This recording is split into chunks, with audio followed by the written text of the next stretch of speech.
Good morning সবাইকে। দেখো আজকে আকাশটা কিন্তু বেশ মেঘলা। আর আজকে আমি রান্না করবো ভেটকির পাতুরি। প্রতিদিনের মতো আজকেও রান্না করবো ভেটকির পাতুরি, রান্না হবে আজকে স্পেশালি।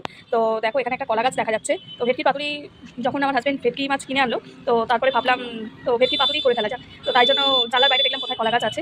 তো ওই কলা গাছটা দেখতে পেলাম, তো ওকে পাঠিয়েও দিয়েছি কলা পাতা কাটার জন্য। তো দেখো ও যাচ্ছে, এই যে কলা পাতাটা কাটবে, এই যে কলা পাতাটা কাটবে। কোন দিক থেকে যাবে দেখি, ওই যে দেখো কলা পাতা কাটছে। তো তারপরে আমি রান্না করে ফেলবো ভেটকি পাতুরি। কেটে নিয়ে আসার পর আমি এটাকে চাপিয়ে দিয়েছি। আর সাথে আজকে কি রান্না হচ্ছে দেখাই। এখানে আছে উচ্ছে পেঁয়াজ দিয়ে ভাজা করছি, অল্প একটু জল দিয়ে দিয়েছি যাতে তেলটা কম লাগে। আর এখানে আছে চিচিঙ্গে বেগুন আর আলু দিয়ে, অল্প আলু দিয়েছি। আর সাথে একটু ভেটকি মাছের মাথা দিয়ে একটা চচ্চড়ি করেছি। আর দেখো এটা হচ্ছে সেই ভেটকি মাছের পাতুরি করছি। এখানে আমি শিলনোড়াটা চাপিয়ে দিয়েছি, নোড়াটা চাপিয়ে দিয়েছি। আর এই যে এখানে আমি একটা স্টিলের থালা দিয়েছি। আর যেহেতু আমার কাছে কোনো সুতো নেই, সেই কারণে একটা কলা পাতার উপরে এই যে একটা কলা পাতা, ফুটো থালার উপরে একটা কলা পাতা দিয়েছি যাতে স্টিমটা ঠিকঠাক হয়। নিচে এই যে জল দিয়ে এটা দিলাম, দিয়ে আরেকটা কলা পাতা দিয়ে দিয়েছি যাতে স্টিমটা একটু হলেও হয়। আরেকটা থালা দিলাম, দিয়ে তারপরে এই নোড়াটা